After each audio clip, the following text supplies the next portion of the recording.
बलिया के सुखपुरा थाना क्षेत्र के घोसौटी गांव के अपहरण मामला निकला झूठा। जी आपको बता दें कि सुखपुरा थाना क्षेत्र के घोसौटी गांव से बीते 4 मई को एक व्यक्ति के अपहरण की घटना हुई थी, जिसमें परिजन द्वारा आरोप लगाया गया था कि 3-4 मई की रात्रि 15 से 20 मोटरसाइकिल से आए लोगों ने अजय तिवारी नाम के एक शख्स का असलहे के बल पर घर से अपहरण कर लिया है, जिसके बाद पुलिस मुकदमा दर्ज कर जांच में जुटी हुई थी। वहीं इस मामले को लेकर जिले की राजनीति भी गर्म हो गई थी और सपा से लेकर भाजपा तक इसमें कूद गई थी। इस मामले को लेकर पुलिस का कहना है कि कल शाम को अजय तिवारी अपने आप पुलिस ऑफिस पहुंच गए और अपने अपहरण की कहानी बताने लगे। जब पुलिस ने कुछ तथ्य दिखाए तो अजय तिवारी ने बताया कि वो पिछले दिनों हुई एक घटना जिसमें उनके पुत्र और उनके साथ गांव में ही आई बारात के लोगों से मारपीट हुई थी, उसी से वो दुखी थे और वो खुद ही चले गए थे।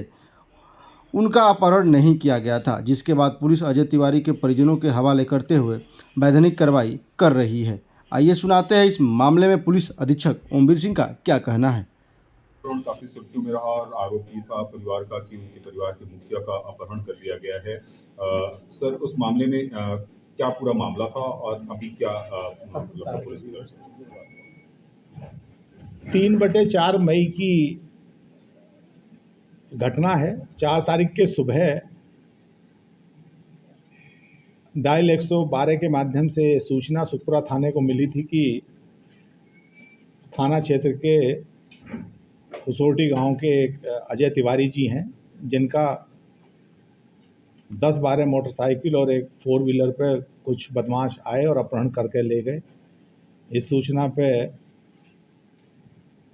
जनपद के सभी अधिकारी मौके पे पहुंचे थे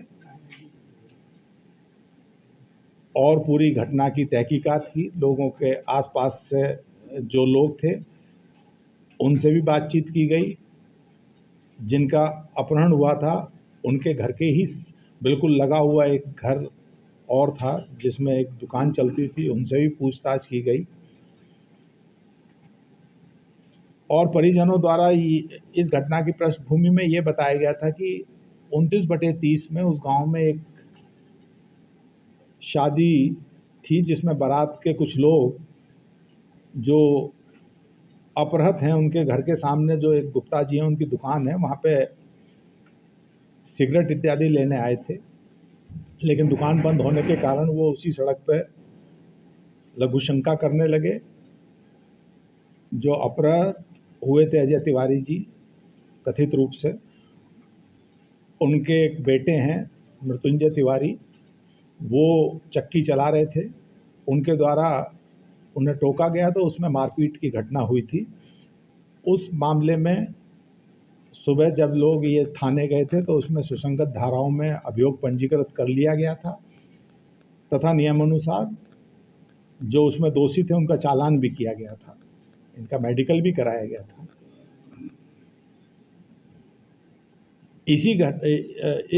ये पूरी घटना जो 4 तारीख की सुबह अपहरण की घटना थी उसकी पृष्ठभूमि में थी और ये आरोप लगाया गया था कि उस 30 तारीख वाली घटना में समझौता करने के लिए किया गया था। लेकिन घटनास्थल के निरीक्षण से, आसपास के लोगों से बातचीत करने से और परिजनों के विरोधाभासी स्टेटमेंट, क्योंकि जब डायल 112 के सूचना का परिशीलन किया गया तो उसमें पाया गया था कि परिजनों ने कहा था कि 3-4 लोग ले गए थे। बाद में आरोप लगा कि 10-12 मोटरसाइकिल पे 30-35 लोग आए थे। तो ये अपने आप में ही एक संदेह पैदा कर रहा था। लेकिन क्योंकि अपहृत की कोई जानकारी नहीं मिल रही थी तो हमारी टीमें इसमें हर तरीके से लगी हुई थी, टेक्निकल तरीके से भी, आसपास के सीसीटीवी, यद्यपि ये देहात का मामला था लेकिन फिर भी कुछ सीसीटीवी हम लोगों को प्राप्त हुए। लेकिन कहीं इतनी बड़ी संख्या में रात में 2-2:30 बजे गाड़ियों के मूवमेंट नहीं मिला था। कल शाम को जब हम कार्यालय में बैठे हुए थे तो एक सज्जन आए, बदहवास स्थिति में थे। जब उनसे पूछा तो उनके द्वारा बताया गया अपना नाम अजय तिवारी। जब उनसे पूछताछ की गई तो पहले तो उन्होंने कुछ चीज़ें बताई। यहाँ एक और मैं आपके संज्ञान में लाना चाहूँगा कि कल जब वो आए थे उससे पहले परसों 11 तारीख में शाम को एक वीडियो वायरल हुआ था सोशल मीडिया में ही, जिसमें नारायण पाली गांव के पास उनको एक ई रिक्शा से उतरते हुए उसे पैसे देते हुए वीडियो था। फिर वहाँ कुछ लोगों से जब गहनता से पूछताछ करी थी, क्योंकि इसमें ना केवल पुलिस लगी हुई थी बल्कि आसपास के लोग भी काफ़ी पुलिस का सहयोग कर रहे थे और ढूंढने में मदद कर रहे थे, तो कुछ लोग और जो इनके बहुत घनिष्ठ परिचित थे वो भी मिले थे। जब कल कार्यालय में आए और थोड़ी सी इनके द्वारा इधर उधर की बात की गई, जब इन्हें सच्चाई बताई गई तो इनके द्वारा ये स्वीकार किया गया था कि ये खुद ही कुपित हो गए। इन्हें ये लग रहा था कि वो जेल नहीं गए 29/30, लेकिन उसमें जो वैधानिक कार्रवाई थी वो पुलिस द्वारा की गई थी, उसी से कुपित होकर ये रात में चले गए थे। और परिजनों द्वारा किसी अपने प्रयोजन से इस तरह की घटना को प्रतिबंधित किया गया और ये आरोप लगाए गए थे और वो सकुशल आ गए हैं, सारी चीज़ें बता रहे हैं, परिवार को सुपुर्द कर दिया है और जिन गलत तथ्यों पे